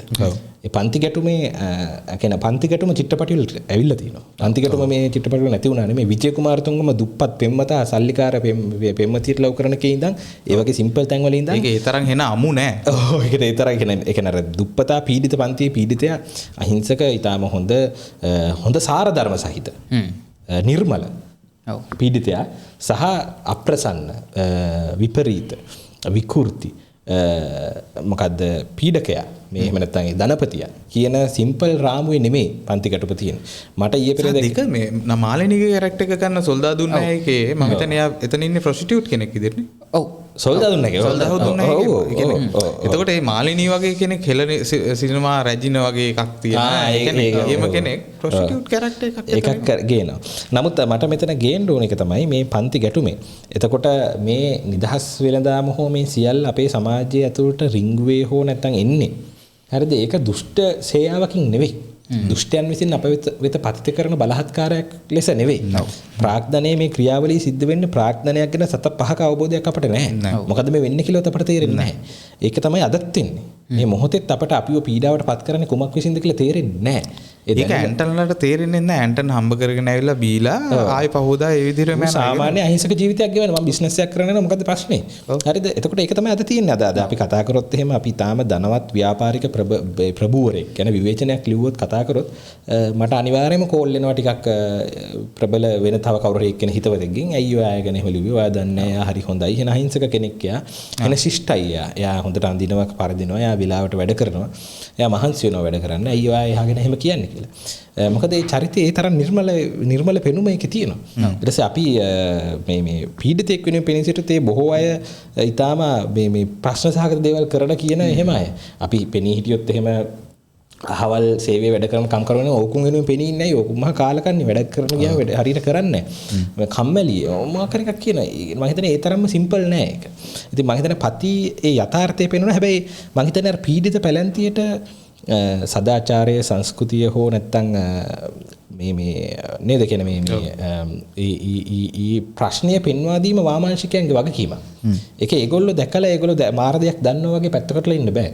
මම හිතන්නේ මේ වගකීම මේ මේකේ ඉන්න මේ කවුද මොකද්ද මම මේ කලංගේ චරිතය මේ කොස්තාගේ චරිතය මේ වීරසේන අහසෙන් පාත් වුණා වගේ එකපාරට අඩිය බිබී ඉඳලා අරුත් එක්ක ඇවිල්ලා කොහෙද රස්තිය අදුග ගහ ඉඳලා දැන් ඕක ලංකාවේ මේ ලෙෆ්ට් පාටි කරනවා සමහර අය කරනවා එක ඒරියා වලට ගිහිල්ලා උන් යුනියන් අර මේ හදනවා අර කම්කරු එකතු කරලා මේ වෙන මොනවාද කතන්දර ටිකක් කියලා අරුන් බලනවා මේ මොකද්ද මේ කිව්වේ කියලා ඒක හරියටම තේරෙනවා මේකේ ඔව් මිනිස්සුන්ට ඒක තේරෙන්නේ නැහැ සහ මේ මිනිස්සු එක්ක කනෙක්ට් වීමක් නැහැ ඉතින් ලංකාවේ විශේෂයෙන්ම ට්‍රොට්ස්කිවාදීන් මෙයා ට්‍රොට්ස්කිවාදී මෙයාර පපුවේ උන්ගේ සදාචාරය සහ අපේ සදාචාරය තියන් ඉන්න විදිය එතකොට මේ ට්‍රොට්ස්කිවාදීන් ලංකාවේ තියෙන සම සමාජයේ ඉඳන් නව සමාජයේ ඉඳන් හැමෝම මේ වගේ හිටපු අය මේකේ ඉන්න ඉහළම පක්ෂයේ මැද ඉඳපු ඉහළම චරිත ඊටාම මැදපාන්තික ජීවිතයක් විස්කි උගුරක් පුතලගාමින් මේ ඒ ධනපති පැනන්තිය කියන මං අහලා දෙනවා NM මේ මොකද JRට හදිසියක් වුණාම NM ට කතා කරන්නේ NM කියලා විස්කි එකක් ගහන ගමන් ප්‍රශ්න විසඳලා දෙනවා තෙල් ටික බාගන්නේ කොහොමද කියලා ප්‍රශ්නයක් ආවම එතකොට ඒගොල්ලෝගේ යාළුවෝ අරගොල්ලෝ ඒගොල්ලෝ එකට ඉන්න ගමන් මේ උඹලා අර මිනිස්සුන්ට කරන වැඩේ වැරදි එක වෙලාවක මෙයා බනිනවනේ උඹලා මේ මිනිස්සුන්ගේ මේ ධනයට අමතරව පුද්ගලික ජීවිතේත් හුරා කපල්ලා කියලා බයිනවා අර මං ඉස්සර ප්ලේ කරපු මේකේ අන්තිම ඔව් ඒක කියනවා එහෙම බැන උන් එක්කම බොනවා. හරිද? ඊට බොරගමක් මේ ප්‍රශ්නේ ඇත්තට මිනිසුන්ට තේරුම් කරලා දෙන්නේ නැහැ. අරුට කියන ඔබ මේ මරණතුන්ට වග කියන්න ඕනි. වික්ටර් කියනවා. හැබැයි කිව්වට අර මිනිස්සුත් එක්ක දේශපාලනය කරන්න තේරෙන්නේ නැහැ වීරසේන. ඒක කනෙක්ට් වෙන්නේ නැහැ. ඉතින් මං හිතන්නේ ඒ අතරෙම මේ මිනිස්සුත් ගැන වීරසේන හිතන එකත් සම්පූර්ණයෙන් නිවැරදි නැහැ. අපි හිතමු මේ මිනිස්සු පර්ෆෙක්ට් නැහැ. අඩුපාඩු සහිතයි. ඊටාම විපරීත දේවල් සිද්ධ වෙනවා. එහෙම තමයි ඒක මේ වීරසේන හිතන තරම් යුටෝපියන් ශිෂ්ටාචාරය ආරම්භය වෙච්ච මේ සමාජවාදී කොමියුනිස්ට් සමාජයක් නෙවෙයි. ශිෂ්ටාචාරය ආරම්භය වගේ. එහෙම එකක් නෙවෙයි. ඒක වැඩවසම් සමාජයක්. හරිද? ඒක ප්‍රශ්න තියෙන සමාජයක්. ඒකේ ජෝ ගිහිල්ලා කාන්තාවන් සූරා කරනවා. ඒකේ අනිත් මිනිසුන්ගේ හූරා ගාගෙන තමයි ජෝත් ඉන්නේ. බිබි ජෝට සහචරයෝ ටිකක් ඉන්නවා. සහචරයෝ ටිකක් ඉන්නවා. එතනක් තියෙන්නේ ප්‍රශ්නයක්. ඒතර මම හිතන්නේ මේක පති පෙන්නලා තියෙන විදිහ තමයි මම හිතන්නේ පර්ෆෙක්ට්ම විදිය. හරි අපි පති ගැන ගොඩක් කතා කරා මේ අවසානයේ ඔය බඹරවිත් ගැන එකක් කියන්නේ තමයි මේ මෙයා කවුද අපේ ඇන්ටන් ජෝගේ චරිතය දන්නවා ගමට එනකොට මේ කියනවනේ මේ උඹලා පරිස්සම් යලා බඹරවිල්ල කියලා. හැබැයි එයාටවත් ඒකෙන් බේරෙන්න බැරි. එයාටත් බැරි වෙනවා. ඔව් අවසානයේ එයාත් ඒකෙන් මුලින්ම බඹරුවාව දකින්නේ එයා. ඔව්. හැබැයි බඹරු ඇවිල්ලා අන්තිමට එයාටත් ඇනලා යනවා අන්තිමට. ඔව්. කරගන්න දෙයක් නැහැ. ඒක ගොදුරක් බවට පත් වෙන්න වෙනවා. අපි හැමෝටම වෙලා තියෙන එක. හරිද? ඉතින් මම මේ පතිගේ අකුරුත් පෙන්නන්නම් පොඩ්ඩක් ඔය මේ ලක්ෂ්මන් අයියා දාලා තිබුණු පෝස්ට් එක තියෙන්නේ. මේ බ්‍රෙෂ්ගේ කවියද? බ්‍රෙෂ්ගේ මේ කවියා ලියලා තියෙන කාට එකක් දන්නේ නැහැ. පතිරාජ ට්‍රාන්ස්ලේට් කරපු එක. බොහෝ දෙනෙකුට රංග භූමිය නිවසනක් විය. සිහින ලෝක නිමවන. නලු නිලියනි ඔබ සැම මද්ද්‍රව්‍ය වෙලඳුන්ය. විසෙන අඳුරු නිවහනක. වෙනස් වෙති මිනිස්සුන් රජවරුන් ලෙස සරති විරුවන් මෙන් මොකද මේ සරති විරුවන් මෙන් අනින්ද ඒ වචනේ මට සුරැකිව නැතහොත් බිදුණු මනසකින් යුතුව උවද සොවින් බරවි ඔව්හු ප්‍රේක්ෂකයා සිටිති හිඳගෙන සතුටින් උන් කෙරෙහි මන්වත්ත මතක නැතිකොට දහදිය මහන්සිය එදිනදා දවසේ නොතකපින් ලෝකය Taman දිවි ගෙවන. ඒකේ මට හිතන්නේ මේකයි තියෙන්නේ මේගොල්ලොන්ගේ රංගභූමිය කියන එක මේ සිහින ලෝක නිමවන නිවෙස්නක් වුණා කියන එකයි. නලු නිලියෝනි ඔබ මද්ද්‍රව්‍ය වෙළඳුන්ය කියන කොටසයි. ඉතින් පතිලිව්වේ ඒ කෑල්ලෙන් මම යන්නම්. මේ ඉන්නේ මද්ද්‍රව්‍ය වෙළඳන් අතර හොඳම මද්ද්‍රව්‍ය වෙළෙන්දෙක් වයස අවුරුදු 60ක් සම්පූර්ණ කර දවස කවද බලන්න කවදද මොනේ කියලා මම මේ පොඩි කෑල්ල ප්ලේ කරන්න. कोई ना कोई मेरे लिए बना. ये कहानी है एक ऐसे प्यार की जिसने शाहरुख खान को प्यार करना सिखाया. यश शाहरुख. एक ऐसा प्यार जो आज भी कायम है. हाँ, जब वो पहली बार मिले तो शाहरुख को थोड़ा डर लगा, लेकिन क्या करें, दिल तो पागल है ना. बस फिर मुलाकातें होती रही, मोहब्बतें बढ़ती रही और सब कहने लगे वाह, रब ने बना दी जोड़ी. නොවැම්බර් 2 ශාරුක් ඛාන්ගේ උපන්දිනයේ පහුණා. වයස අවුරුදු 60ක් ශාරුක් ඛාන්ට. ශාරුක් ඛාන් කවුද කියලා අහුවොත් එහෙම බොහෝ අය කියයි ශාරුක් ඛාන් කියන්නේ කිං ඛාන්. ශාරුක් ඛාන්ගේ කතාව අහුවොත් එහෙම ශාරුක්ගේ කතාව ඊටාම අපි හැමෝටම අමුතුවෙන් විසඳන්න දෙයක් නෑ. ශාරුක් ඛාන් කියන්නේ නලු පවුලක නැතුව ඉඳලා මේ ඇවිල්ලා පහළ ඉඳන් ඉහළට ආපු මොකක්ද ඒකට කියන්නේ මේ ඉන්ස්පයරින් ඉන්ස්ටෝරි එකක් මේ ඉතින් ඒක තමයි ශාරුක්ගේ කතාව. නමුත් ශාරුක් තමන්ගේ කතාව කියන එක වෙලාවක ටික්ටොක් එක එයා ලෝකය කියන එක විස්තර කරන ලෝකය කියන්නේ ඒජිං සුපර්ස්ටාර් කෙනෙක් කියලා කියනවා. වයස පහු වෙන සුපර්ස්ටාර් කෙනෙක්. රූපය රැක ගන්න උත්සාහ කරනවා, තමන්ගේ තරු ගුණය රැක ගන්න උත්සාහ කරනවා, තමන්ගේ සිනමාවේ චිත්‍රපටි තමන්ගේ නම විකුණ ගන්න උත්සාහ කරනවා. ශාරුක්ගේ පුතා මේ ටික දවසකට කලින් නිෂ්පාදනය කරපු සීරීස් එකක් Netflix එකට දැම්මා. ඒක බොලිවුඩ් වල තිරේ පිටිපස්සේ මම පළවෙනි එපිසෝඩ් 3ක් විතර බැලුවේ. තිරේ පිටිපස්සේ අඳුරු කතාවක් කියන්නේ. ඒකේ ඉන්න නලු නිලියෝන්ගේ කියන ඇත්තටම තරුගුණේ තියෙනවද ඊට පස්සේ එතන තියෙන ඒකේ පිටිපස්සේ තියෙන අපරාධකාරීමත් නෙමෙයි නමුත් ගැටලු සහගත කතාව. ඉතින් ශාරුක් ගැන මට තව කියන්න සිම්පල් දේවල් තියෙනවා. එයාගේ මේ මොකද්ද කියන්නේ సౌందර්ය විචාරයකටත් යන්න පුළුවන් ශාරුක්ගේ චිත්‍රපටි වලට. දැන් එයා මම හිතන්නේ අර සමාජ දේශපාලන විචාරයකට වඩා ඒක එයාගේ තියෙන ඉතින් సౌందර්යනේ. ඉතින් මට හිතා ගන්න බැරි තරම් ශාරුක්ට පුළුවන් මේ වේදනාව කියන්නේ ආදරය කරනවා කියන වේදනාවෙන් යුක්ත දෙයක් නේ. ඒ වේදනාව විඳිනවා. ඒ වේදනාව මේ ඊටාම මේ මොකද ඒකට කියන්නේ මේ කියන ආදරය කරන්න ආස හිතන විදිහට වේදනාව විඳිනවා. ඉතින් මම හිතන්නේ ශාරුක්ගේ රහස තමයි ඒක. ඒ කියන්නේ විරහව වේදනාව කියන එකේ hina වෙලා එක දරන විදිහ. ඒ කියන්නේ තමයි මේ මොකද්ද ඒක මම හිතන කල්ල හොනහෝ වගේ චිත්‍රපටයක වෙන්න පුළුවන්. දේවදාස් එක උද්දටම තියෙනවා. ඉතින් අර මේ කබියල් විදානා කේනා එකේ මේ මම හිතනවා මේ ඒක ශාරුක් ඉන්නෙම තනිකර ඇවිද ගන්නත් බැරි ජීවිතේම කඩා වැටිච්ච කෙනෙක් ආදරයෙන් යමක් හොයන හැටි. ඉතින් ඒක ඇත්තටම මට හිතන්න බැරි තරම් මාරේ. ඒ කියන්නේ මම මේ එක කාලයක මම කැමතිම ශාරුක්ට. ඒ කියන්නේ එක කාලයක. ඒ කියන්නේ මම දැන් ඒ කාලේ පහුවෙලා. නමුත් එක කාලයක් තිබුණා මේ ඔය A level කරන්නත් කලින් වගේ ශාරුක්ට තමයි ඒ කියන්නේ ශාරුක් තමයි මාර. ඒ කියන්නේ පස්සේ ඒක ටික චූටි කාලයකට අමීර් මාර. ප්‍රේමවන්තයා. ඒ ප්‍රේමවන්තයා. ඒ කියන්නේ ඒක තමයි සිනමාවේ දේ එක කාලෙක. ඒ කියන්නේ ඇත්තටම ෆිල්ම් වලට ලව් කරද්දී සිනමාවට ආදරය කරද්දී සිනමාවට ආදරය කරන්නේ ශාරුක් අපට දෙන්න දේ නිසා. අද වෙද්දී අපි සිනමාවට ආදරය කරන තව හේතු තියෙනවා. ඉතින් මම ඇත්තටම නිකන් ලොකුවට මේ කරුණු කාරණා කියන්නවත් මොකක්වත් යන්නේ නැහැ නේද? නමුත් ඉතින් මම ඩුප්ලිකේට් එකේ පොඩි සීන් එකක් පෙන්නන්න මේකේ මම ඩයලොග් දෙන්නට කමන්නේ නැතුව ඉදන්නේ මියුසික් තියෙද්දන්න බලමු. මේ ශාරුක්ගේ තියෙනවා අර මේ එක වෙලාවක මේ කොමඩි ෆිල්ම් ටිකක් ඔය ඩුප්ලිකේට් නම්මට එන්නේ එක වෙලාවක ඔය මේ කොමඩි ටයිප් එකේ ඇක්ෂන් වගේ ෆිල්ම් ඔය මේ එයාට හරියටම ඔය ලව් ෆිල්ම් ඔය මේ දිල්වානියා ඒවටත් කලින් මං හිතන්නේ ඔය ඩුප්ලිකේට් වගේ වෙන්නේ මේ නමුත් ඊටාම මං ආසම ෆිල්ම් ෆේස් එකක් ना वर्जिश करूंगा और कोई गंदी सी लड़की देख के उससे शादी कर लूंगा। बहन जी, क्या है? आप मुझसे शादी करेंगी? नेवर। राज। ओ राज। මේ ඩුප්ලිකේට් එන පස්සේ ඩුප්ලිකේට් එයා අර පරණ එයා කලින් ෆිල්ම් එකට මේ පොඩි මේ උපහාසාත්මක මේකක් දාන්නේ. මොකද්ද මේ නමුත් මම හිත ආසයි ඔය මෙයාගේ ෆිල්ම් ටිකක් තියෙනවා ඔය වගේ මෙයා තව තියෙනවා මෙයයි කවුද ජැකි ෂරොෆ් ඉන්නවා පොලිසියේ ෆෝස් එකේ ඉන්නේ මට මේ චිත්‍රපටය වල නම් මතක නැහැ චාරු. ඔය කැමති මේ මතක අය සහ කැමති අය මේ මට ඒව මතක අපිට ඒව මතක් කරන්න මම මේ ශාරුක් ගැන කතා කරන්න නෙමෙයි අද ලෑස්ති වෙලා ආවේ. නමුත් අර එකතු කිරීමක් විදිහට මම මේ කියන්නේ. එතකොට මේ අරකයි බෑඩ්ස් ඔෆ් හොලිවුඩ් අර මේ මම කිව්වේ Netflix series එක බෑඩ්ස් ඔෆ් හොලිවුඩ් කියන එක. බොලිවුඩ් බෑඩ්ස් ඔෆ් බොලිවුඩ් කියන එක.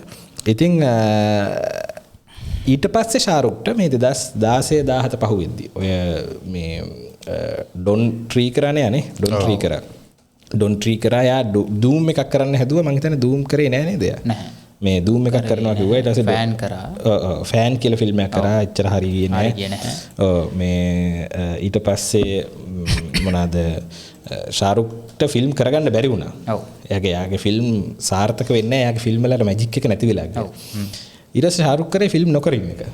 මේ එක වෙලාවක එයා චිත්‍රපටි සම්පූර්ණයෙන්ම නවත්තලා අවුරුදු කිහිපයක්ම ඉඳලා මෙතන ඊට පස්සේ මේ එයා ඊට කලින් මං හිතන්නේ නැතුවත් ඉඳලා තියෙනවා නේ මේ මෙතන තියෙන්නේ මේ මේ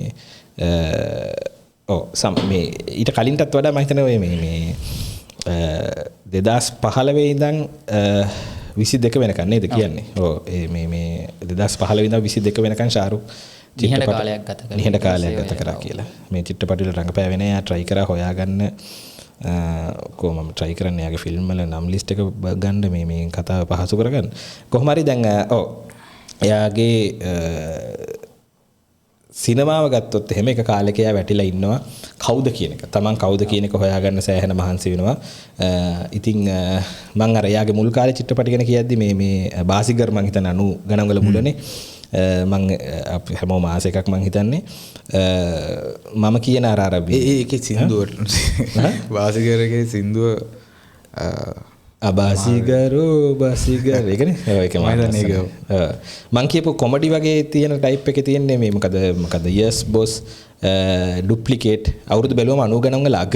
එතකොට මං හිතන්නේ මේ දිල්වාලි දුල්වානියා එහෙම ඇවිල්ලා ඊට පස්සේ යාගේ ඔය කොමඩි ෆිල්ම් එකක් දෙක අතර කොයිලා හොඳ ෆිල්ම් එකක් මං එන ආස ඇක්ෂන් නේ ශාරුක්ගේ ඇක්ෂන් ෆිල්ම් එකක් තමයි කොයිලා කියන්නේ ඊට පස්සේ දිල් තෝ පාගල් හේ සහ නමුත් මං ශාරුක්ගේ ආසම ෆිල්ම් එකකට මේ කියාගෙන යද්දි මතක් වුණේ මේ ශාරුක්ගේ ආසම ෆිල්ම් එක මේ දිල්සේ මණිරත්නම්ගේ ඒකේ ඒකට හිතාගන්න බැරි තරම් එක මේ කියන්නේ ඒක මුලින්ම ෂොට් එක මතකද දිල්සේ එකේ තියෙන ශාරුක් ස්ටේෂන් එකට එනවා ස්ටේෂන් වල සිගරට් එක පත්තු කරන ගින්දර ඉල්ලනවා මේ දිල්සේ බලලා නැහනේ දිල්සේ බලලා නැහනේ දිල්සේ බලන්න මම මේ දිල්සේ මේ මම චූටි කාලේ බලලා මම ඊයේ පෙරේද තමයි ආයේ මේ මාසෙකමාරක විතර කලින් බැලුවා මණිරත්නම්ගේ රූප සහ අර ශාරුක් කියන ප්‍රේමවන්තයාව එයා ගේනවා සෝෂල් වෙන සම කියන්නේ මණිරත්නම් හැම වෙලාවෙම තව දෙයකට කනෙක්ට් කරනවානේ. ඒක කනෙක්ට් කරනවා කියන්නේ නිකන් ඔය පතිලා හරි නැත්නම් රිත්වික් ගැටක් වගේ නෙවෙයි.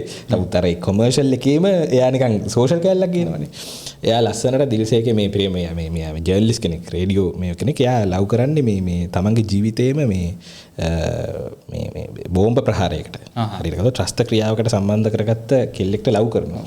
ඉතින් ඒක මාර එකක්. ඉතින් එයා අන්තිමට ඒ ප්‍රේමේ බලයෙන් ඒක කියන්නේ අන්තිම දක්වා මම ඒක චිත්‍රපටේ කතාව කියන බෑ. නමුත් ඒක රූප සහ ඒ ශාරුක් ලව් කරන විදිහට එයා වෙන අර්ථකථනයක් දෙනවා දිල්සේ එකේ.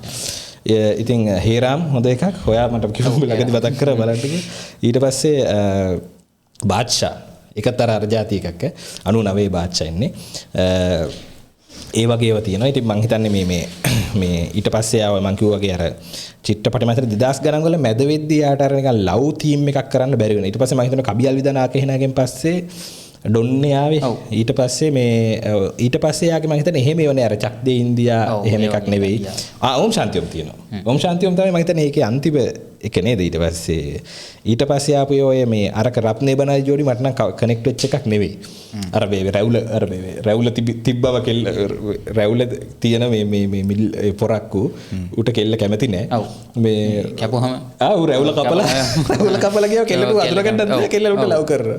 ඒක පොඩ්ඩක් නිකන් ගොබ්බ වගේ වීරසාර නම් වීරසාර පුළුවන් දරන්න ඔව් කලින් ගියා මං කියන්නේ මේ ඕම් ශාන්ති ඕමගෙන් පස්සේ යාගේ ඒ જાතිය අර ඕම් ශාන්ති ඕම් රියල් එක පට්ට මේ ඊට පස්සේ එහෙම මේ කියන්නේ යාගේ අර ශාරුක් මැජික් එක තියෙන ෆිල්ම් එකක් ආවේ නෑ ඔය රාවන් කියලා හරියන්නේ නෑ මයි නේම් ඉස් කාන් හොඳයි නමුත් අරක නෙවෙයි ඒක තියෙන්නේ එතකොට ඊට පස්සේ ආපු අර බිල්ලු කියලා ආවේ බිල්ලු බාබා අර එයාම අර සුපර්ස්ටාර් එක ඊට පස්සේ ජබ් තක් හේ ජාන් කවදාවත් අරක නෙමෙයි ඉතින් නමුත් යස්ගේ අන්තිම ෆිල්ම් එක නිසා ඉතින් හැමෝම මේ කතා කරනවා අර ඒකේ ලස්සන සින්දුවක් තියෙනවා මේ චල්ලා කියලා සින්දුව ඒකට මං එන ආසයි නමුත් ඒක නෑ චෙන්නයි එක්ස්ප්‍රස් කියන්නේ ෆන් නගලා ගිය ෆිල්ම් එකක් නමුත් අර ඒක එහෙමම ශාරුක්ගේ එකක් නෙමෙයි හැපි නිව් ඉයර් කියන ඒකත් එහෙමයි අමු ගොම් ජබ් තක් හේ ජාන් මේ දවස්වල පොඩ්ඩක් ගියා ජබ් තක් හේ ජාන් එකේ සහ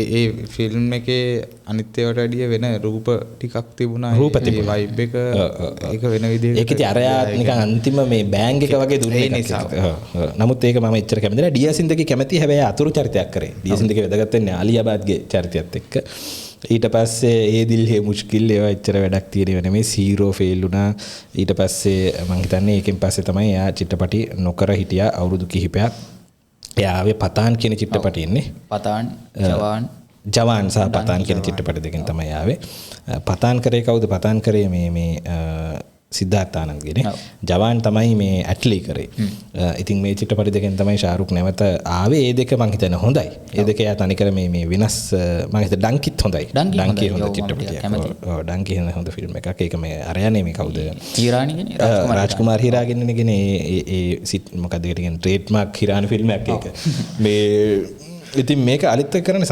සිද්ධාර්ථ ආනන්ද කරන්නේ හරි කිං මං හිතන්නේ අරක සීක්වල් එකක්ද හරි කොහොම හරි කිං කියන චිත්‍රපටය මැදට පෝස්ටර් එක ආවා මේ එයාගේ බර්ත්ඩේ එකත් එක්ක තමයි කිං කියන එකේ පෝස්ටර් එක ආවේ ඉතින් ශාරුක්ගේ ඕක තමයි මතු පිට කතාව මේ අපි වෙලාවක මේ ඔය වගේ ශාරුක් වගේ අය ගැන චුට්ටක් සීරියස් සහ ශාරුක් ව්‍යාපාරිකයෙක් අන්න ඒකයි ඒක අපි මේ ගිය දැන් මාසෙකට විතර කලින් එයාගේ ආවා යා හරන් රිච් හරි මොකක් හරි කියලා ඉන්දියාවේ තියෙනවා අර ව්‍යාපාරිකයන්ගේ බිලියනපතියන්ගේ ලිස්ට් එකක්. ඒ බිලියනපතියන්ගේ ලිස්ට් එකේ ඉහළට ආවා ශාරුක් ඇමරිකන් ඩොලර් බිලියන 1.4ක වත්කම් එක්ක. එතකොට ඒ බිලියනපතියෙක් විදිහට තමයි දැන් ශාරුක් ඉන්නේ. ඊළඟට මම හිතන්නේ කල්කටා නයිට් රයිඩර්ස් හරි මොකක් හරි IPL ටීම් එකේ කොල්කටා නයිට් රයිඩර්ස් තමයි මට මතක ඉතින් දම්පාඩ ඔව් කොල්කටා නයිට් රයිඩර්ස් ඊළඟට මිනිහට තියෙනවා VFX ස්ටුඩියෝ එකක් රෙඩ් චෙරි හරි මොකක් හරි කියලා රෙඩ් චෙරි ඊළඟට පෝස්ට් ප්‍රොඩක්ෂන් හවුස් එකක් තියෙනවා. එතකොට ඔන්නෝම එයාගේ ආදායම් ගැන අහුවට පස්සේ එයා ඔන්න ඔයවත් එක්ක තමයි එයාගේ ආදායම් ආවේ කියලා තියෙන්නේ.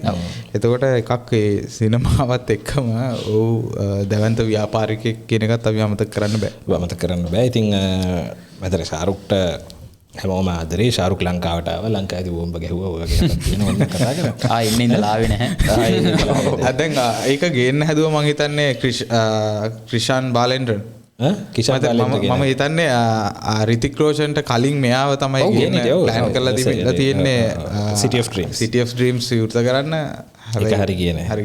ඊට පස්සේ i5 එක වෙලාවෙත් ශාරුක් ආවේ නැහැ මට මතක විදියට. මේ ඉතින් හරි ඉතින් ශාරුක් ගැන අපි පොඩ්ඩක් විධිමත්ව මීට වඩා කතා කරමු. මේ මොකද දැන් මම ශාරුක් දිහාට ලොකුවට හැරිලා බලලා නැහැ අවුරුදු කිහිපයකින් ඇත්තටම. මම දැන් ඒක කිව්වම මතක් වුණේ ඒක කාලෙක ශාරුක් ගැනම තමයි අර අපි DVD වලින් ෆිල්ම් අරන් බලන්නේ.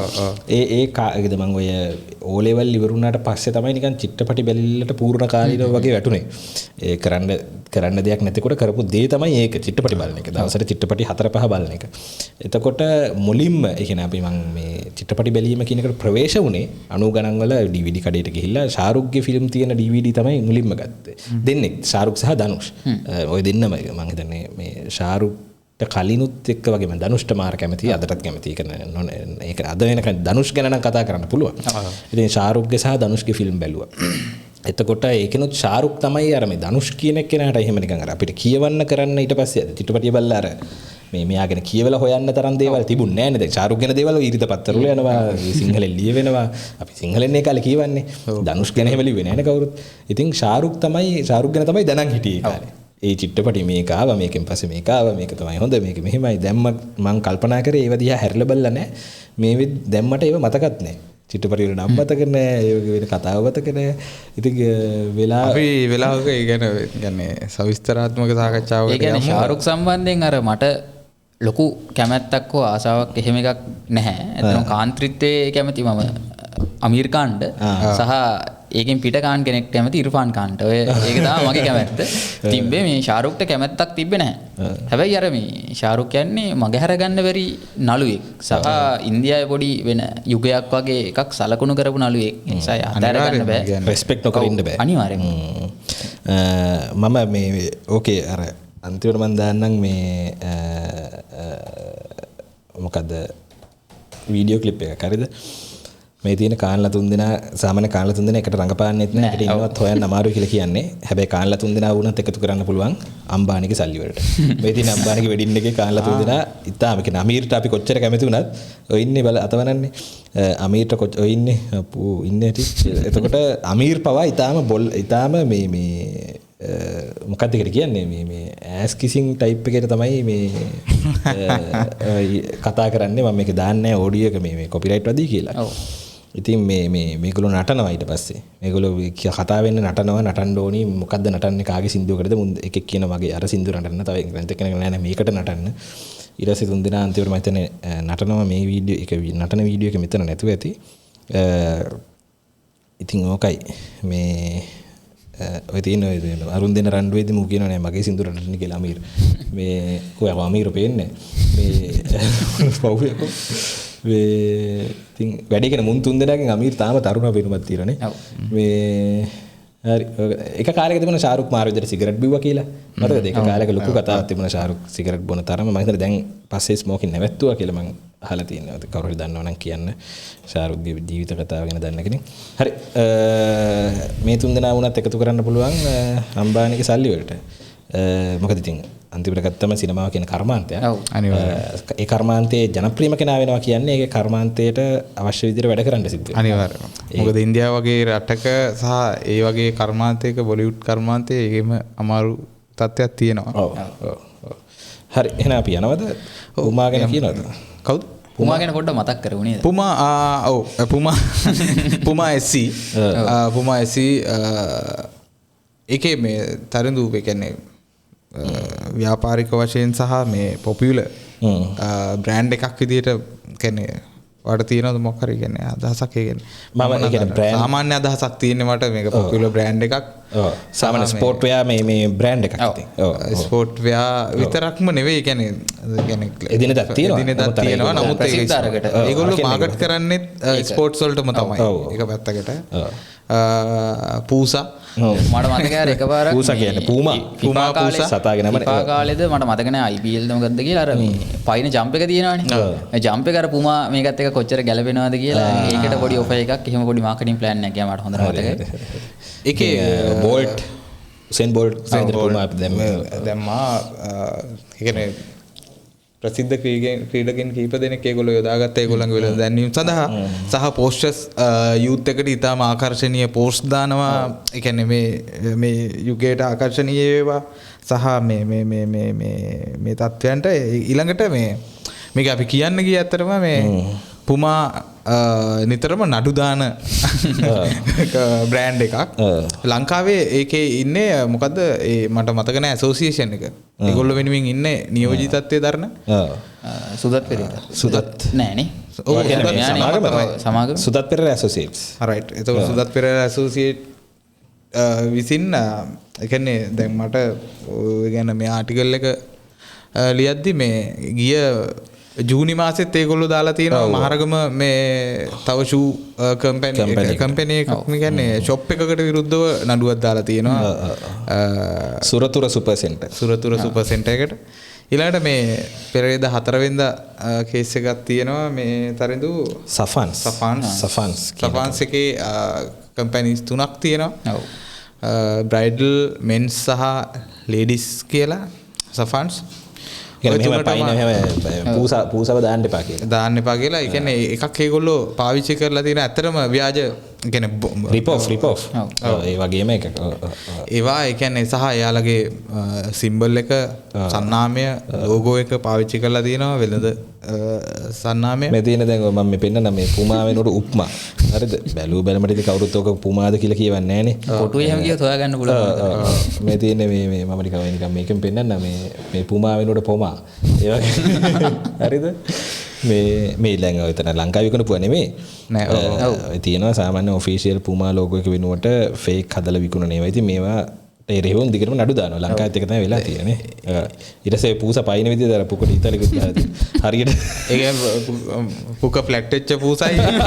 ඒ කියන්නේ පුකේ ගෙඩියක් දාපු පූසයිද? ඒ කියන්නේ ඒ ස්ලිම් ඒ කියන්නේ යාගේ ෂේප් එක තියාගත්තු පූසයි. ඔව්.